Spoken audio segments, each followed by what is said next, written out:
Well, hello and welcome to Hello Chaos, the weekly podcast exploring the messy and chaotic minds of founders, innovators, and entrepreneurs. Um, this episode is a special one. I want to do a year in review, kind of reflecting both business and personal of what happened in 2025 and some of the themes that I went through on the business side, but also personal founder side. 2025 was the year of shedding and strategic growth. So if you follow zodiac cycles, 2025 was the year of the snake. For those who don't believe in the zodiac, signs and all of that, believe me, the year of the snake, it really fit. It was a year of shedding old habits. It was letting go of what doesn't serve, making space for sharper and stronger growth. It was a theme when I look back with through Bright and what we went through, refining ourselves with OrangeWIP, rebuilding the platform, myself as a founder, but also our clients, our Bright clients. And the theme that we heard the most from other founders was again across Bright, OrangeWIP, our clients, founders, the snake vibes were everywhere. It was a year of shedding legacy habits, unproductive processes, and anything that didn't really serve clarity, alignment, or growth. Because real growth, and a lot of things that we talk about on the podcast with founders, real growth requires courage, it requires rigor, and the willingness to let go of what no longer serves. So this year also brought a lot of on the business side, a lot of recognition that validated being seen that of the effort that Bright produces, that I as a community advocate in the innovation ecosystem space, and what OrangeWhip contributes to that was recognized over the summer of a woman of influence by the Midlands Business News and South Carolina Biz publication. And then just recently, I was named one of the top 500 business leaders in South Carolina by SE Biz. I mean, that incredible honor, joining so many business leaders and peers that I follow, I admire. So completely humbled to be a part of that and thrilled looking ahead to again the next year. But those two awards were join previous some previous honors that I find that are very special. So in years past, I was on the inaugural Woman of Influence by GSA Business. And then I was twice recognized by SC Biz for South Carolina's Icons and Phenoms. So recognition is gratifying, but the real satisfaction comes from seeing the transformation unfold in myself, the business teams, other founders, and the clients that we served. And that we continue to serve. 2025 was a year of turning our what we do for clients for marketing and branding and advertising. It was a year that we needed to turn that lens inward to us and really refine Bright as an agency, a marketing agency with all the changes and with AI, with marketing landscape being as chaotic as it is. Where do we see ourselves fit in that agency coming off of, we're 12 years old. Where are we going to be over the next 10 plus years? Where do we fit into the agency landscape? And then also OrangeWhip. We're a newly formed company serving the innovation ecosystem. And how do we clarify our value? So we turned our brand lens onto our own companies. We underwent deep refinement, not really cosmetic, but more structural, more strategic refinement. We clarified our purpose, we sharpened our positioning, and we really aligned our vision with more execution ready plans. We now are entering 2026 fully ready to move, confident in our why, our how, and our what. So, as we preach to our own marketing clients, clarify first, everything else becomes second. 2025 was a year of speaking for me and doing more guest podcasts, and really what we see as curiosity in action. So it's where it was a year that I really stepped into the room more often and more boldly to share my expertise, things that I've learned from other founders, from working with businesses, big and small. So I was asked to be a keynote speaker for multiple organizations. Polk County Tech Group, just a shout out, that group asked me to come in and be a keynote for one of their monthly events. The Greer Chamber Business Builder event. Greenville Chambers, their Minority Business Accelerator. I did a full day of training, and I'm also a coach there. So getting to go a little bit deeper with that full class was thrilling. And then also being a keynote for client sales conferences and different media and podcasting community events. I also I got to be on the other side of the camera of not a host. I was a guest on multiple podcasts this year, having real unfiltered conversations around marketing, around leadership, around what we see, around branding, and the whole like how to build a marketing ecosystem. So the through line of all of that was really curiosity trumping uncertainty every single time. It was our curiosity in action.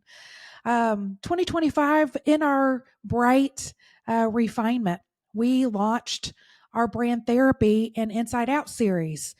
After seeing years of seeing brand and marketing efforts stall to internal misalignment, where brand is defined, but the people are not aligned. And so we realized that we had to create workshops and coaching series to help leadership, our client leadership, take the brand, both really infuse that brand into the culture and make sure people and processes and systems and then the marketing efforts external could be all aligned. But it's got to start internally first, transforming leadership and culture and business outcomes.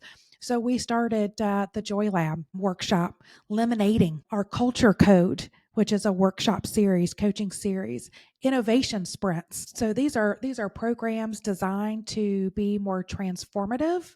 Again, focusing on internal branding, which we always recommend nail that first, then project external. So, alongside of all of that, we really step into bringing more clarity around our brand strategy, our brand development programs and processes, and creating what we call a brand therapy system, where we start with brand clarity sprint as our entry to then, if you need further beyond just brand definition, narrative, storytelling, messaging framework. That next level of the system is expression. How is then that brand expressed visually? How does it show up on the website or in sales materials, physical presence? So the expression. And then the next level of that system is, do we need to validate some of the assumptions that are made during the brand development process to go, are these just pure guesses and hunches? But some of these decisions that we're about to make cost a lot of money. Do we need to go and validate some of those hunches, some of those guesses before we spend a lot of money to execute? So that's, kind of refining our own brand therapy, making it more of a system. And then we also refined our engagement levels of after 30 years of listening to small businesses and medium sized businesses and big businesses, big brands that we work on. What do they really need and want, and how can we serve them better? So, as part of our own brand refinement for Bright, we took a lot of time to think through of how do we create engagement levels that are really designed for small and medium-sized businesses, those upward bound ones that want to aggressively accelerate but can't afford a full-time CMO. They can't afford a whole team of marketing people from art, graphics to copywriters or to social content, producers, videographers, community builder specialist. So we really designed a program and engagement levels that really allow us to be that fractional, that flex marketing department on demand to be companies, their squad, their fractional marketing department. We are just, we're not an outside vendor. We're really just an extension of the team, just working in a hybrid, in a manner. So excited about where we're going, excited about what we did to refine ourselves, because all this work exposes where organizations are investing wisely and where resources were bleeding. And brand therapy kind of uncovered that. But then our programs, our engagement levels really help um, companies accelerate faster by we come in and we attack the problems. We attack that friction. We can go from strategy and insights to creative execution to then continuous optimization as a one systematic program. I say we're an agency that integrates what most agencies separate. So by doing that, we saw our clients shedding through this system, shedding their own old habits of things that said, well, we've always done these things, but they're no longer serving you. They weren't creating impact. So giving them those permission to shed those old habits, those legacy systems, those manual systems that no longer serve those organizations, or misaligned roles, misaligned departments or fragmented departments, we came in and we could bring a lot of that alignment. Because as a theme that we kept hearing over and over in 2025 was transformation only happens when leaders, owners, founders are willing to face the hard truths.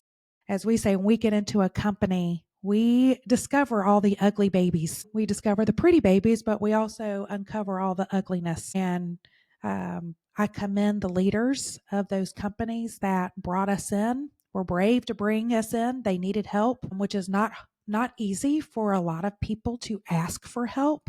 But the fact that they did, and they faced the hard truths. They allowed growth not only for themselves, but also looking to see how they can help their own people develop. So that's a lot on Bright. That's what we did. For OrangeWIP, we really refined our platform and how do we go to market, shifting more from a digital magazine to more of leaning into, we're really more of a content distribution platform with field guides, our dynamic roadmap, navigator, and then continuation of why people subscribe, and that is founder stories. So OrangeWIP continued to grow as a founder's first platform.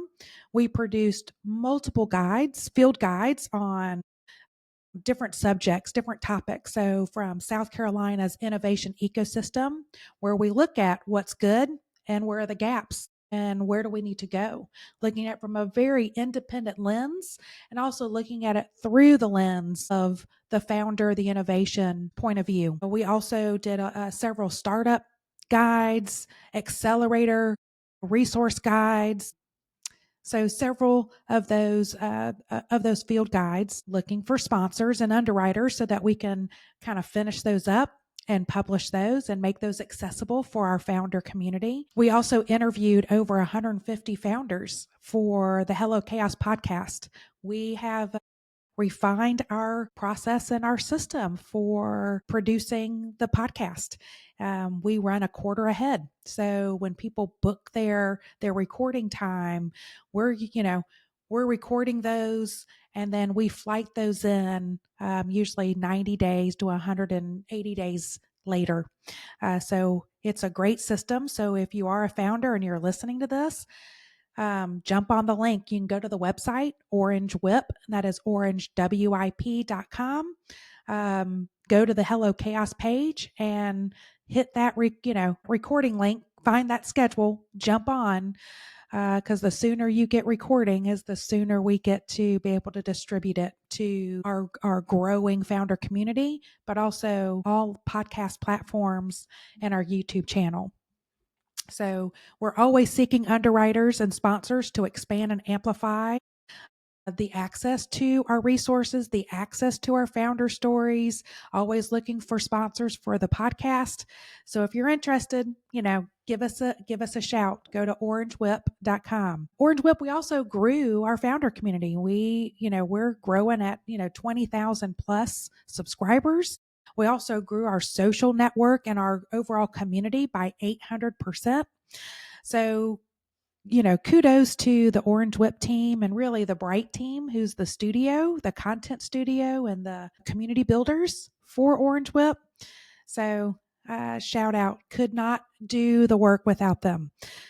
But as we move ahead going into 2026, it is clarity, insight, and actionable guidance should never be limited to just a select few.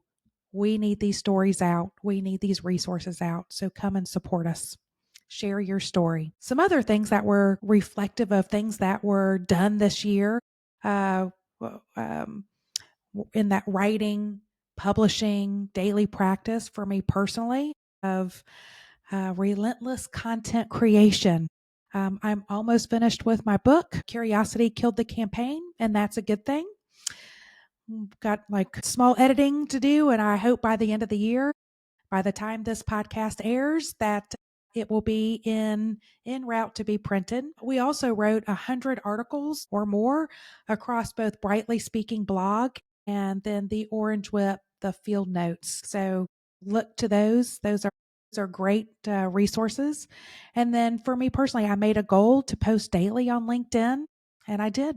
I have posted every single day on LinkedIn, and then I post almost every day on Facebook and Instagram. So it's been a joy, a hidden joy, but it's the showing up consistently with curiosity and with different perspectives. It's not really vanity, because content isn't vanity. It's really about connection. It's about building influence and creating impact. So that we'll continue to do that into 2026. Other things in 2025, we tested everything in 2025 as part of the refining and rebuilding of Bright marketing. We, with AI, I think we've tested over 250 tools, but we tested a lot in 2025, building our own, what we call the Bright operating system that has a 4-part framework that was kind of a big aha for us of not only who we are, what our positioning, how do we show up differently in the agency space, how do we serve small and medium-sized upward bound businesses differently and uniquely that others really can't copy, because this is a model that we've been building literally since we founded the company in 2013. But one of the ahas was we had to build our operating system to be brand infused. We are led and fed by curiosity and adaptability and flexibility. We have to. That's our model. That's how we serve our clients.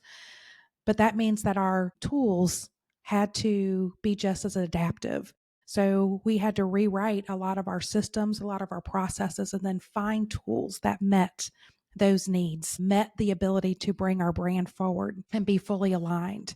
And then we've worked to really align our people, our structure of how do we fully commit to living the brand across those 4: brand, tools and tech, systems and processes, and then our people. But yeah, we tested dozens of tools, a lot of messaging campaigns and tactics, what worked and what didn't, just for us to launch our company, to know what works. How do we validate some of our hunches? How do we validate our assumptions? And then different SEO strategies, and then to build our predictive media models and our predictive media planning tools. Took a lot of testing, but we also tested people. We empowered some to rise and some didn't. And that clarity mattered, because companies can't grow if founders aren't growing. but also if the leaders and the people inside the company, if they're not moving with the brand, if they aren't showing up fully to support the team, then they do not belong on our team. So there's a lot of shedding that we had to do, even on our own selves and our own team of, we'll empower you to rise, but if you can't, you need to find somewhere else to thrive. And I think we heard that was a big thing that we heard from a lot of other founders through the year that when we interviewed. So, and then this year we welcomed several new clients this year who also needed that refinement, and we helped them refine. We helped them evolve their own brand into full performance campaigns. When our clients grow, we grow. And when they shed what no longer serves them, then we can move faster and we can move stronger and we can move smarter with them, for them. So it's been a great year when we reflect. So 2025, demanded honesty. It demanded rigor and courage. It asked us to shed comfortably held assumptions. It asked us, a lot of our clients to have shed comfortably held assumptions or ineffective systems and anything that slowed momentum. That was the year. So as we move into 2026, which is exciting because it's the year of the horse. So the work is no longer about shedding. It's about execution. It's about forward motion and the disciplined pursuit of impact. The snake sheds, the horse runs, and we at Bright and OrangeWIP, we are ready to run. So that's my reflection of 2025 from the business front. But for me personally, 2025 was a mirror of that same process. Yes, amid awards and recognitions and some professional milestones, I also spent a lot of time shedding assumptions, old routines, and expectations. I learned to focus on what truly matters and letting go and let the rest kind of fall away. So, whether you believe in the zodiac or not, the alignment of the year of the snake was really uncanny. Because again, companies can't grow if the founders and leaders aren't growing alongside them. So I have to be growing. I have to be advancing if I expect my company and the team to grow alongside. So this was a year of intentional habits. If I had to sum up, a bolder voice, family milestones, choosing movement, both physically, emotionally, creatively, really over stagnation. That's my theme for this year. A few years ago, I caught like the 6-for-1 challenge. This is discipline meets courage. So this is my third year committed to what I have as the 6-for-1 challenge. I learned this from another founder. And the first couple of years, it was just kind of getting my feet wet. I really enjoyed it. I found structure in those disciplines, but I feel like this year it really hit home for me because it's a practice designed to bring structure to building habits, to disciplines that sharpen clarity, and really give me courage to show up more fully. So, the 6-for-1 challenge, the way it works is choose 6 mini adventures in the year. So, about every other month, say yes to things that you normally either wouldn't say yes to or plan, like a day trip or some act maybe with the kids that you have always wanted to do, or the kids have always said, let's do it. Just do it. Like just go do something new that you haven't ever done before. And then 4 is to adopt a new habit each quarter. So by the end of that quarter, it's a fully adopted habit that you've committed to. And then the 1 is find something that's like the one, like your year defining thing. So, in years past, it was like that one thing was like a big family trip, a big epic trip that we took as a whole family, or some things, really internal work of like that one big epic thing that you really need to do internally. This year for, my 4 quarterly habits, Q1, I made a commitment of I'm going to post every day on LinkedIn. So by the end of that first quarter, I found that one, I enjoyed it. I found a creative voice that I thought I'd lost. And it really gave me a discipline for structuring thoughts, perspective, leadership notes, things that I was pulling out from curriculum that I had written for internal trainings, curriculum that I'd written for and taught at uh, Fortune 100 companies to train small businesses. So it was just that quarterly habit has turned into a year long joy, showing up consistently without apology. Uh, Q2 was coincided with Lent. So my Lenten practice was I'm going to do 90 bold acts, a bolder voice, things that I would usually question to go, ooh, I'm not sure I should show up that way, or should I say that, or should I mention that? And anytime I had that thought, I knew I needed to express, keeping with my brand and my content strategy, but it was more of things that I needed to say, and I'm glad I did. The feedback I got once I kind of turned up the volume in Q2, showing up more presently, showing up, doing, more boldly, appeal to people.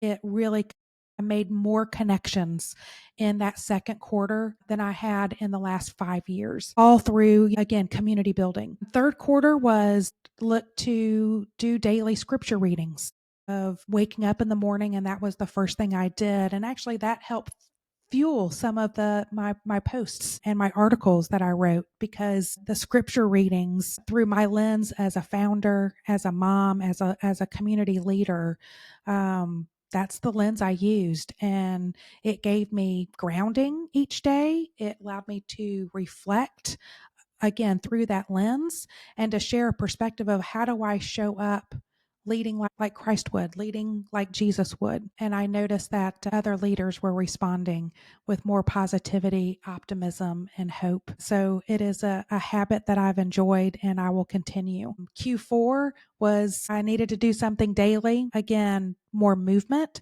So I made a daily walking goal. So 90 days, 90 walks, even if it's 20 to 25 minutes, you just do it. And it was doing it wherever I could. So whether it's Home Depot laps, or it was grocery store laps, or it was mall walking, or sometimes there's a cemetery right down the street from our office, I would do 4 or 5 laps around the cemetery. But it was really walking, not really for performance, but more presence, more just building that discipline. So these habits all stacked quietly day after day, changing not just how I showed up publicly, but how I really listened to myself and could just grow. So honoring those practices that really keep me whole.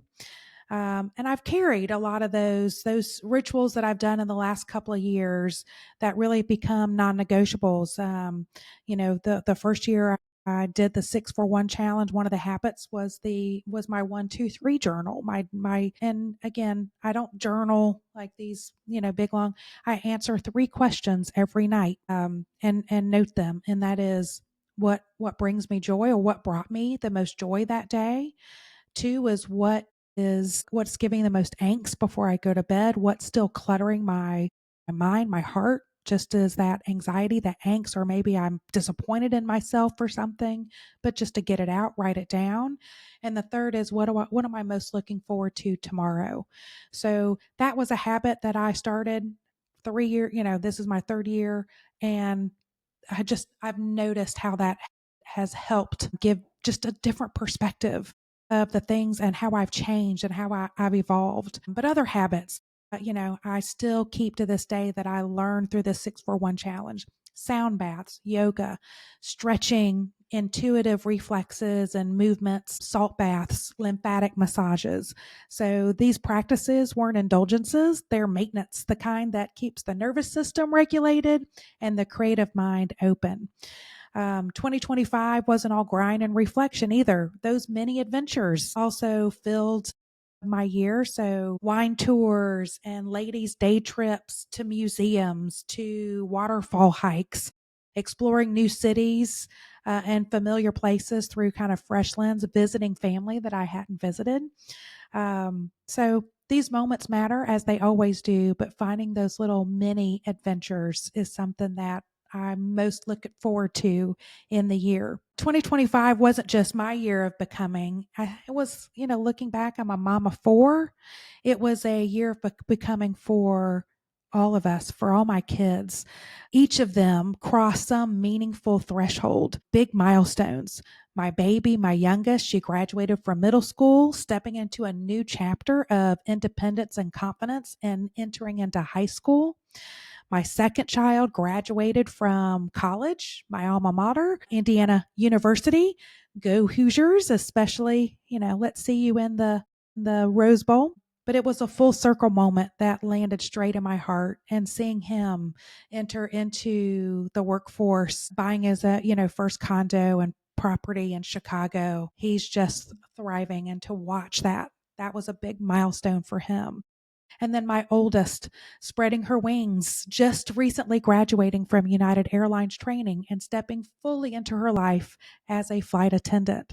Adventurous, curious, and perfectly aligned with who she is.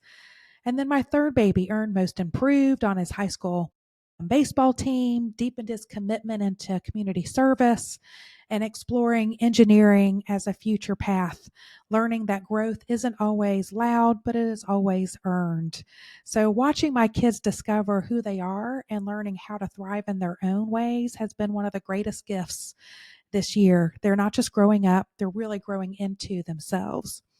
So, love 2025. My book, again, it's almost finished. It's decades of work, decades of observation, everything rooted into curiosity and lived experiences that I finally finding their shape. So it's almost finished.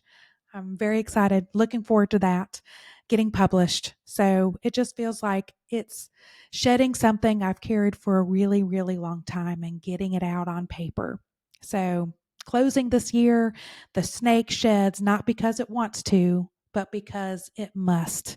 So 2025 asked for honesty, it asked for discipline, it asked for movement, it asked for rest, courage, and joy, sometimes all in the same day. So as we head into 2026, I feel ready for forward motion. I feel stronger, feel clearer and lighter than ever before. And I feel that way not just for myself personally, but also as the business owner and leader for Bright and OrangeWIP. Shedding done, momentum ahead. So if you're also sitting in that messy middle, you are not alone. There's a lot of people that are still shedding, that are still doing the work, that are still feeling that angst. Just remember, your company cannot grow if you or your team aren't growing. So shed what holds you back, clarify your vision, and then reach out for help. Sometimes you need a company and a team like Bright that can come in and help give you that clarity, that gives you new perspective. This is what Bright Marketing does best. We will help you get clarity, run towards what matters, and then scale with confidence. 2025, year of the snake. 2025 or 2026, it's the year of the horse. It is about momentum, forward motion, strength, endurance, execution. We've dropped what no longer fits. Now we run. Happy New Year, and we will see you again next year. Oh my gosh, I can't believe it's already hitting.